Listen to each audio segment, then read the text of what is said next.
Mr. Paul Allison. We are at the library of the First Presbyterian Church in Mooresville, NC, and the date is January the 27th, 2006. Mr. Allison, we know that you have been a lifelong resident of Mooresville. You've lived on Statesville Avenue all of your life. So can you tell us some of the things that you recall about the things that were in your neighborhood as you grew up on Statesville Avenue?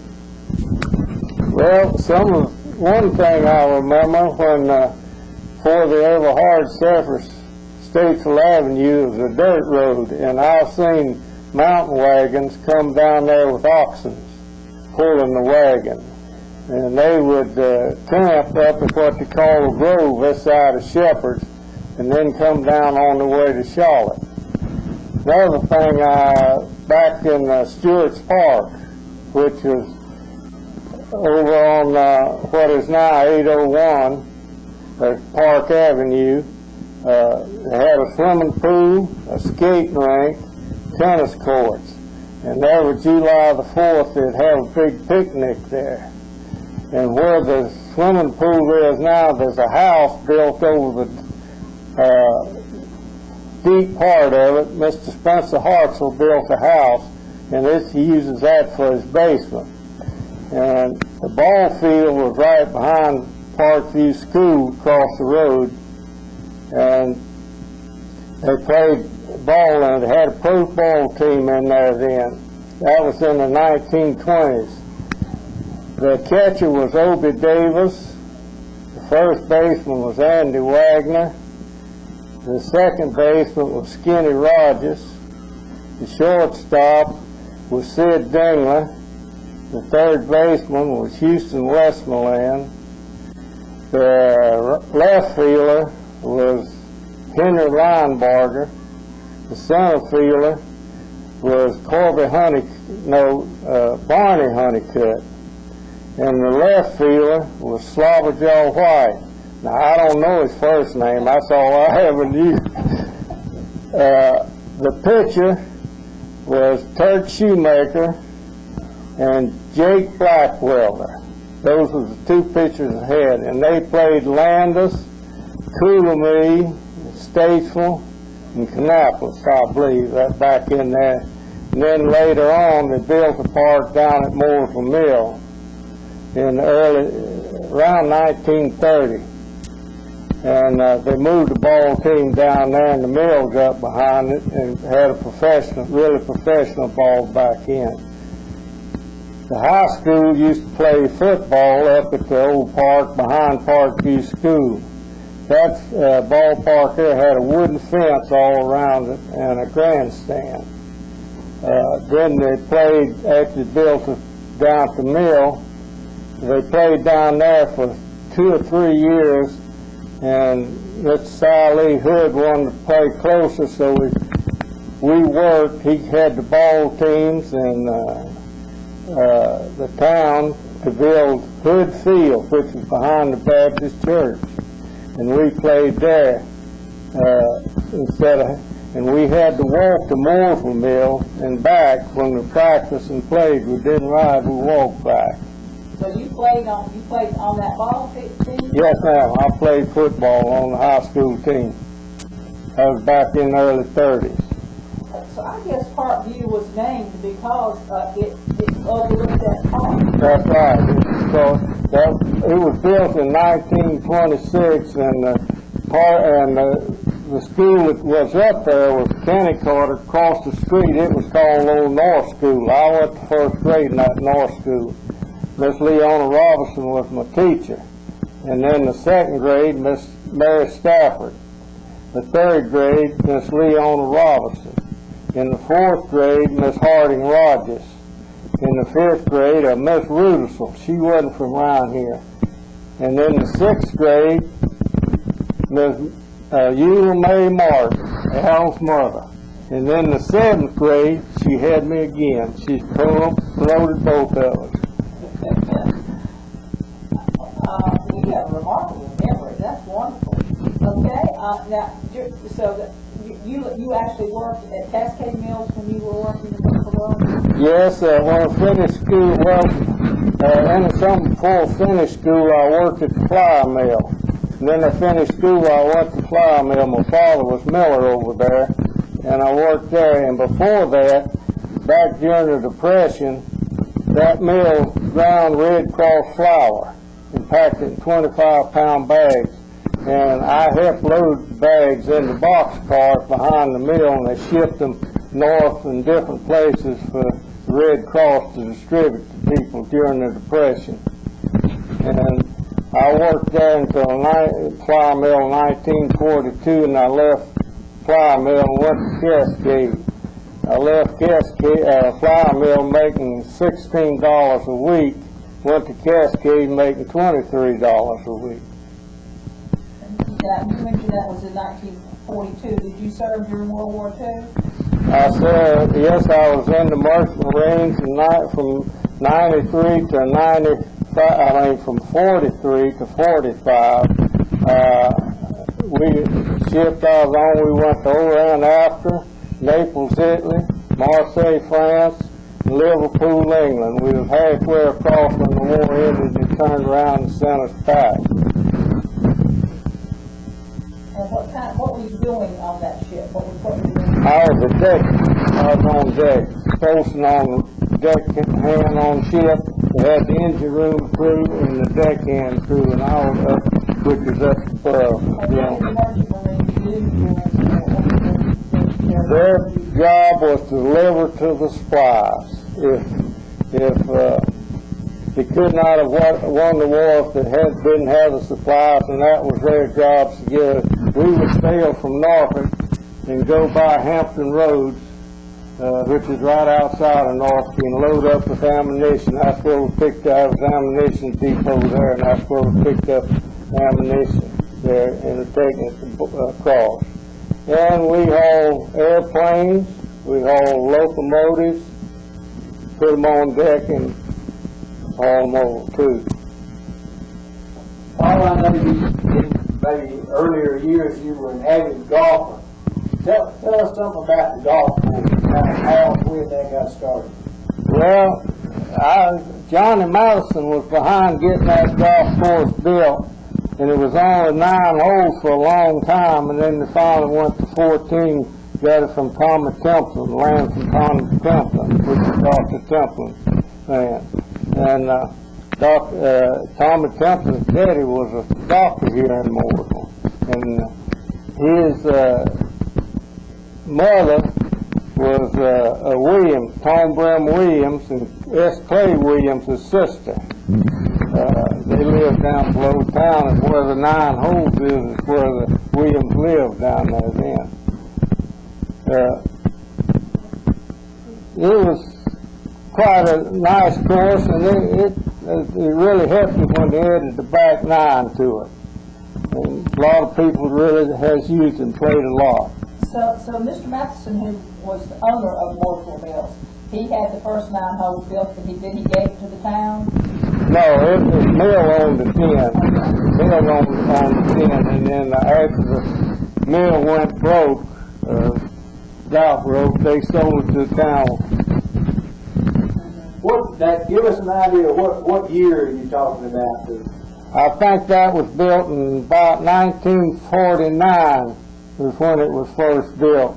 And I don't remember what year the back 9 was out. It was later on, a good bit later on.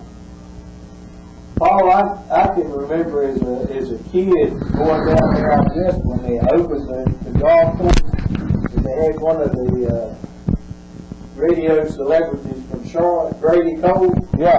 Grady Cole played, and I remember I think at that time, the 9th hole, you came across the pond, heading towards across the bridge. And I don't know how many golf balls they hit into the water, but you have to see that there. Yeah, it was quite a challenging course. It was really used by a lot of people. A lot of people came from out of town to play this course back then. It was a big asset to the town back then, and it still is a big asset to the town. You enjoyed playing golf? Oh yeah, I played till I hadn't played any in the last 2 years. Got to be like work, so I quit. So, when you worked at Cascade, that was before it was a Burlington mill, is that correct, or was it owned by Burlington at that point? Was it Cascade? Uh-huh. Yes. Burlington bought that in 1933 and opened it up. It was the old Dixie Mill before then. And they'd gone broke during the Depression. And Burlington bought it and opened it up in 34. And then they added on to made it twice as large. They added on to it later on in the year. What was produced at Cascade Mill when you were there? Well, rayon was what made Burlington. Rayon was a new fabric that came out at that time, and Spencer Ware was the head of Burlington industry. And he got into on the ground floor of the rayon, and that is what really put them all. But later on, we made all kind of other material, cotton, synthetics, polyester, shirt material, and we made a lot of Army and Navy material, wool material for those. Do you have any idea how many people worked there at one time, say when you were there? Well, there was about 600 people there at one time. They had over 1,000 looms up there at one time. But it cut it way down later on. That was when it first started, over there. I know that your parents also lived on Peninsula Avenue. Do you recall anything that stories that your parents might have told you about living in Mooresville in the early days? Well, I don't remember a whole lot. I know in my younger days we used to do a lot of skating out in the street after the hard surfaces. No traffic much there, wagon once in a while a car, and we had skates, and I still have my skates. I wore a lot of skates, those steel wheel skates, and I still have mine. They really something. But this church, First Presbyterian Church, the first church was built down at the corner of McClellan and Church Street. It was a wooden building, and it was organized in 1875, and in 1899 they came up here to McClellan and Academy and built this church in 1899, and then they added on to it in 1924, made it twice as large. But the old wooden church down there, they sold it to the Baptists. The Baptists bought it, and it burnt in 33, I believe. And then they rebuilt, the Baptists built the back part, and then later on built the front part of the big church down there now. And then they added here, Dr. White came here and they built the manse, and then they built the education building. They didn't have an education building, then they doubled the size of the church in 24. And where the parlor is now is what was the Sunday school back then. The old, grown people went to Sunday school in that parlor, and us young children went to Sunday school under the parlor in the basement down there. That's where we went to Sunday school. Were your parents charter members of this church? No, they was not charter members. My grandparents either one. My grandfather joined this church in 1877, and they was married. My granddaddy and grandfather were married in 1888, and she didn't join till 1890, I believe. The whole family, Harris family, moved their membership to this church from Prospect. So your grandmother was a Harris? Yes, ma'am. She was a Harris sister, Jupiter and Benny Harris. those are the people that these are the Harrises that have the farm out on Frog That's Creek. right, Uh-huh. that's right. And what did your grandfather do? What kind of job did he have? He was, he first came here, he was one of the first policemen hired in Mooresville. Well, he was called the night watchman back in. He and another fellow was hired for night watchman duty, and they was paid 50 cents a night for that. And really, he was a farmer. He owned a farm out on the Carl Creek Road where Harris Village is now. My grandmother's father owned a section out on that, from Carl Creek Road, plumb across to the Linwood Road. The section was 640 acres, and he owned a section in there, and then he owned a section down on Rocky River.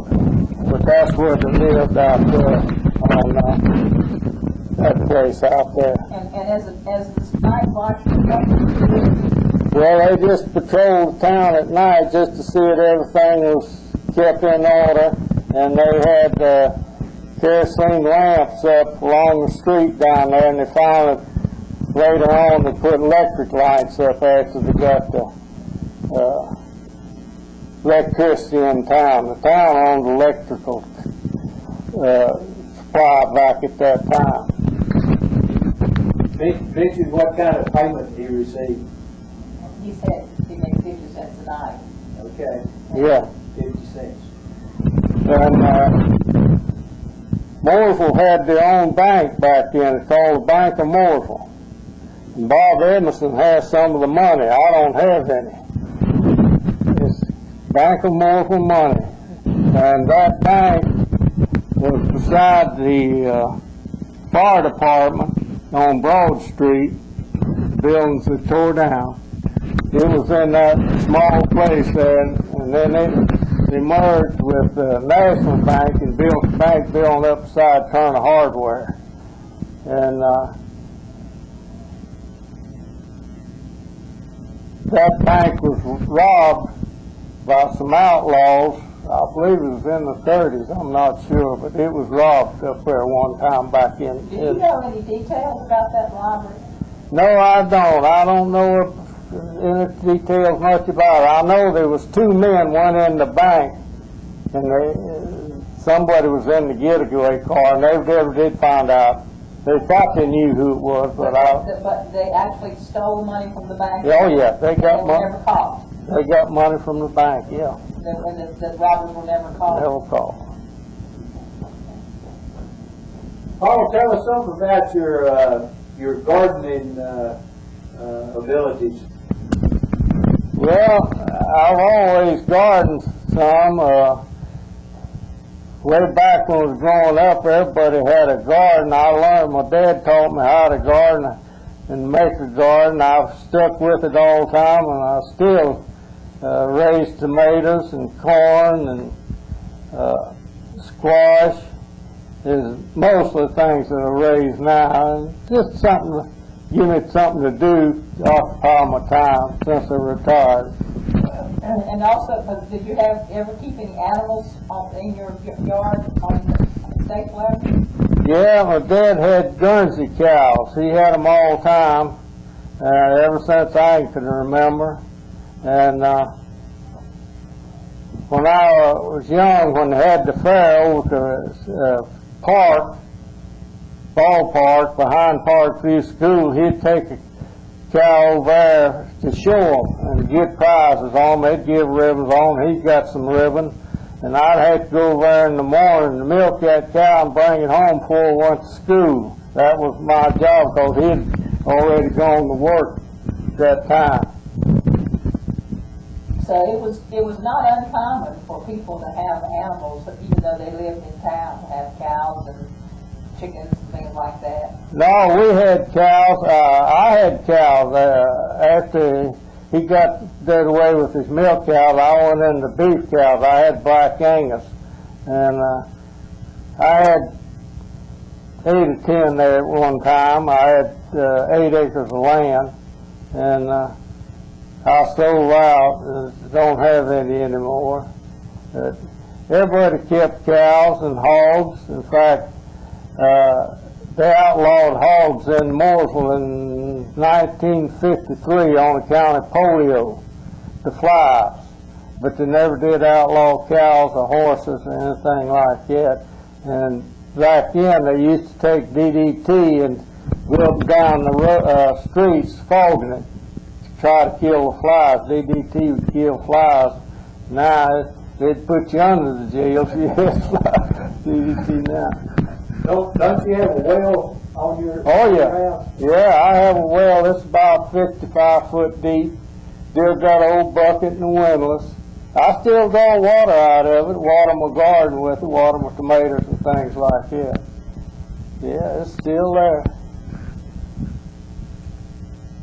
You mentioned some of the stores that were here in Mooresville. You mentioned maybe your parents or that worked in different places.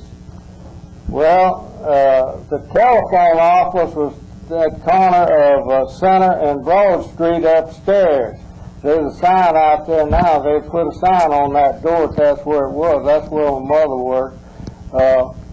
Belts was in there. The second store beyond Miller Drug. Miller Drug was right across from Old Hotel. The Belts started in there. Then they lifted W.P. Carpenter owned a big store up there, and after he closed it, and Belts went up there and bought that store, and that's where they stayed till they built the store on the interstate, over on the plaza. But Mooresville had, back in the 30s, had 3 theaters here in Mooresville. They had the Moore, the Capitol, and the State. Had 3 theaters. They had, there was 2 drive-ins real close. One of them was out on 150 where you turn to go to Landis, at the forks of the road. The other side, that's one of the drive-bys there, and the other was down here below at Mount Moore, right below the fire department. There's a drive-in down there. But that was the theaters around back in that time. And the first theater that I can remember being here was up there where the Citizen Center, and I believe it was called the Crystal Palace. You get in for a nickel on Saturday evening, take a buffalo nickel, get in for a nickel, 3 buffalo pills. And Was that a movie theater or was it? Yeah, but it was no sound. Silent movie. It was a silent movie, and the writing was under the pictures. I couldn't read it all back then. Well, that was back about where the State Theater was later. Yeah, close to it. Okay. Pretty well. Of course, it wasn't the same building, but it was. And I believe Mr. Gresham run that thing. I believe he was Aubrey Gresham's daddy. Run that theater back then.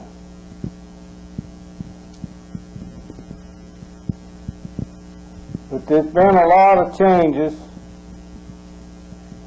in Mooresville. You think they've been for the good, or? Well, yeah, I think I've lived in the best time of civilization. Why do you say that? Everything has progressed. Your health care, your medical care, your finances, everything has progressed. World War II did more to help civilization than things ever happened. And we have veterans like you to be thankful to for that. Tom Russ, all those who led this generation in. Well, I have really enjoyed my life. If I had to change any of it, I don't know what it would be. I don't think I'd change any of it. Well, is there anything else that you can think of that you would like to share with us? Well, that's Not as much as unless you have some specific things you come up with that I might could answer for you. I will say one thing about this church here. I rode the church in a buggy to this church, and there was a rail behind the church that people used to fasten their horses to while they went to church. And to me, that is really unique, me riding the church in a buggy. It is, and the fact that it's the same church that you still attend. Okay, well, we thank you, Al, for sharing all this information. Well, I hope I give a little bit of information to it. A lot of it I remember, some of it, a lot of things happened I don't remember. Well, thank you.